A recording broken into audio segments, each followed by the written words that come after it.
नमस्कार, मैं जितेंद्र चतुर्वेदी। राहुल गांधी जब इस बात की तारीख तय कर रहे थे कि नरेंद्र मोदी की सरकार कब गिरने वाली है, उसी समय उनकी पार्टी में जो भारी बगावत चल रही है उसके टूट फूट की भी तारीख तय हो रही थी। ये मैं नहीं कह रहा हूँ, जिस तरह की खबर आ रही है वो ये बता रही है कि राहुल गांधी की अगुवाई वाली जो कांग्रेस है उसमें ही एक बड़ी दरार पड़ गई है। और कहानी सिर्फ इतनी ही नहीं है, इसके अलावा दो राज्य भी हैं जहां कांग्रेस के लिए खतरे की घंटी बजी हुई है।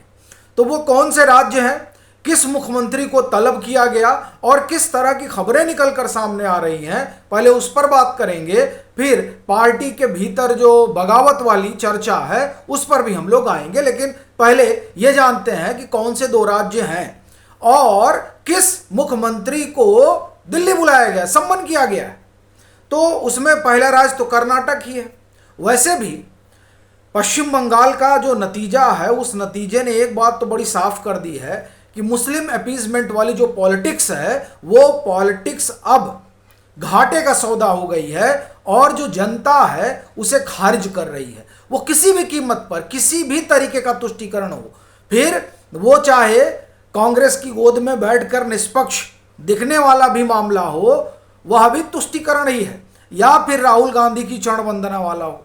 तो हर तरह के तुष्टीकरण को इस समय जनता जो है वो खारिज कर रही है। और कर्नाटक की जो सरकार है सिद्धरामैया की अगुवाई वाली, वो दरअसल ये जो अपीजमेंट वाला मसला है उसमें अव्वल है। अभी पीछे देखिए, केस वगैरह वापस उन्होंने ले लिया, यानी सिद्धरामैया सरकार ने। तो एक तरह से कहा जाए कि कुल मिलाकर जो वहाँ माहौल है कर्नाटक में और जिस तरह से ये काम काज कर रहे हैं उसको लेते हुए पहले ही कांग्रेस के लिए बड़ा संकट है। और दूसरी तरफ डीके शिव कुमार के समर्थक जो लगातार इस बात की मांग कर रहे हैं कि भाई 2.5 साल का एग्रीमेंट हुआ था, तो 2.5 साल तो हो गया, अब तो 3 साल होने को आए हैं, तो कम से कम डीके शिव कुमार को गद्दी तो दे दी जाए।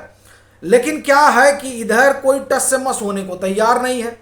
तो इस वजह से भी एक तरह से कहा जाए कि बड़ी सुगबुगाहट है, चूंकि डीके शिव कुमार का जो फॉलोअर है, उनका जो खेमा है, वो लगातार इसकी मांग कर रहा है। ये बात ठीक है कि डीके शिव कुमार नहीं कह रहे हैं, लेकिन उनका जो समर्थक वर्ग है वो जिस तरह से हिलोरे मार रहा है, उसके दबाव में ये भी हो सकता है कि डीके शिव कुमार को कोई बड़ा कदम उठाना पड़े। भाई कोई भी जो नेता है वो नेता जिंदा अपने समर्थकों पर है। अब समर्थक जो चाहते हैं उसको ऐसा करना पड़ता है, आप उससे अलग नहीं जा सकते हैं। मैंने समर्थक कुछ चाहे और आप कुछ करिएगा, समर्थक छोड़ के भाग जाएगा आपको। तो ये जो नेता हैं या जो पब्लिक फिगर हैं उनके साथ ये जो संकट है। तो अब देखिए, वो लोग चाह रहे हैं कि आप मुख्यमंत्री बनिए डीके शिव कुमार को, और आला कमान जो है वो सांसी नहीं ले रहा है। ऐसे में कुछ भी हो सकता है।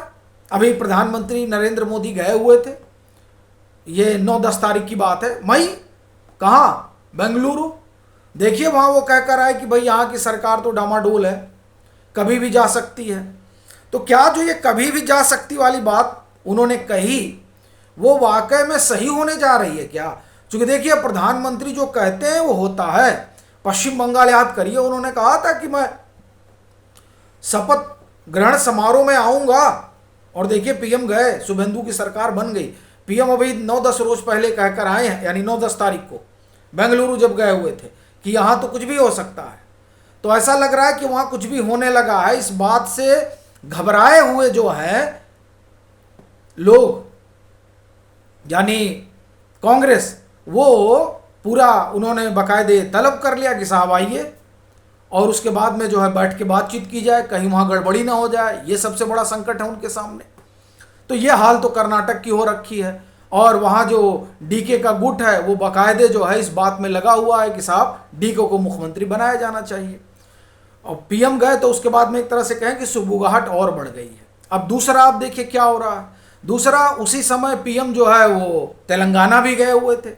अच्छा, तेलंगाना में भी उन्होंने बाकायदे रेवंत रेड्डी की तरफ जो है इशारा कर दिया। एक चीज़ ध्यान रखिएगा कि रेवंत रेड्डी अखिल भारतीय विद्यार्थी परिषद से जुड़े रहे हैं। उसके बाद में वो तेलुगु देशम पार्टी में गए और फिर कांग्रेस में आए। तो उनका जो अपना बैकग्राउंड है, उस बैकग्राउंड को जब आप खंगालेंगे तो पाएंगे कि वो जुड़े तो इसी संगठन से एक समय में रहे हैं। तो इसलिए जब पीएम गए तेलंगाना अभी पीछे, यानी यही 9-10 मई में एक रोज वहाँ भी थे, तो उन्होंने कहा कि भाई देखिए हम आपको पूरा सहयोग और समर्थन देंगे, लेकिन हमारा सहयोग और समर्थन आपके लिए संकट बन जाएगा, तो आप ऐसा करिए कि आप इधर चले आइए। अब ये बात तो सब हंसी मजाक में हुई है, लेकिन देखिए वो देश के प्रधानमंत्री हैं और हिंदुस्तान के सबसे बड़े राजनेता हैं। वो बात यूं ही कुछ हंसी मजाक में तो नहीं कहते हैं। भले ही उन्होंने हंस के कह दिया हो, लेकिन ये लिया गंभीरता से जाना चाहिए। इसलिए आप देखिए कि कांग्रेस के लिए, और उससे भी बड़ी बात है राहुल गांधी के लिए, संकट बहुत विकट है। एक तरफ कर्नाटक और दूसरी तरफ तेलंगाना में सीधे सीधे प्रधानमंत्री इस तरह का ऑफर देते हैं, और उनके इस ऑफर देने के कुछ दिन बाद, मुझे लग रहा है 2-4 दिन बाद, बीजेपी के सांसद हैं वो ये कहते हैं कि साहब जो रेवंत रेड्डी हैं वो शुभेंदु अधिकारी हो सकते हैं। अब अगर इस तरह की चर्चा किसी सूबे में तेजी से होने लगे, तब आप समझिए कि उस सूबे में क्या घट रहा है और क्या चल रहा है, क्योंकि ये बड़ा महत्वपूर्ण हो जाता है ऐसे समय में, खास तौर से तब जब खुद प्रधानमंत्री किसी सूबे में गए हों और वहां खुला ऑफर मुख्यमंत्री को दिया हो कि हमारे साथ आ जाइए, तो जाहिर सी बात है कि बात बड़ी हो जाती है।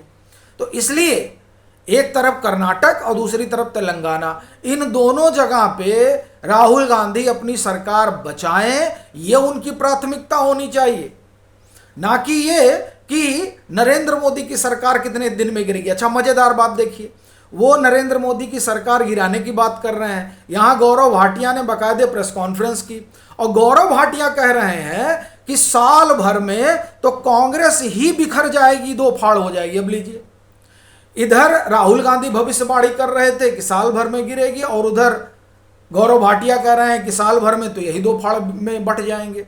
तो अब सवाल ये उठता है कि ऐसा क्या चल रहा है कांग्रेस के भीतर। हाँ, एक चीज ये जरूर है कि पश्चिम बंगाल की जीत ने कई सारे नेताओं को परेशान तो कर दिया है, और खास तौर से इस ब्लॉक के भीतर, यानी इंडी ब्लॉक के भीतर जो तमाम सारे गठबंधन हैं वो भी परेशान है कि साहब अब क्या किया जाए। क्यों? क्योंकि जिस बीटों के सहारे ये माना जाता था कि साहब पश्चिम बंगाल तो टीएमसी निकाल लेगी, उस बीटों को बीजेपी ने फेल कर दिया कि भले ही आपके साथ 28% आबादी हो, लेकिन शेष जो है वो हमारे साथ आ जाएगी और हम चुनाव निकाल लेंगे। तो ये जो बीटो है जी, इस बीटो को जिस तरह से बीजेपी ने खारिज किया है पश्चिम बंगाल में, उसके बाद से डर तो सबका बढ़ गया है। तो वैसे डर के माहौल में पता नहीं कांग्रेस जिस स्थिति में है उसमें रह पाएगी या बिखर जाएगी, ये तो अपने आप में एक बड़ा सवाल ही है। फिर एक और बात हो रही है, राहुल गांधी जिस ढर्रे पर कांग्रेस को लेकर चल रहे हैं उसमें ऐसा लगता है कि आरोप प्रत्यारोप के लिए तो जगह बहुत है, लेकिन एक तरह से कहा जाए कि ठीक से जमीन पर उतरकर पॉलिटिक्स करने वाली जो संभावना है वो तो कम ही दिखाई दे रही है। अभी वहाँ क्या हो रहा है, वहाँ देखिए होता क्या है कि जो प्रधानमंत्री नरेंद्र मोदी को सबसे ज़्यादा भला बुरा कहता है उसी का पहले प्रमोशन कर दो। इस तरह की प्रवृत्ति कांग्रेस में नहीं हुआ करती थी, लेकिन अभी देखिए अभी ऐसा ही वहाँ दिखाई देता है और इसी तरह के नेताओं को आगे बढ़ाया जाता है। तो ये वैसे ही कांग्रेस के लिए बड़ा संकट का विषय है कि अगर आप इस तरह के नेता को आगे बढ़ाइएगा तो जो जेन्युइन नेता है वो खुद ब खुद जो है अपना पैर पीछे खींच लेगा और वो अपने लिए संभावना कहीं और ढूंढने लगेगा। तो कुल मिलाकर अभी जो संकट है राहुल गांधी के लिए वो ये कि अपनी राज्य की सरकार बचाएं और अपनी पार्टी के सांसदों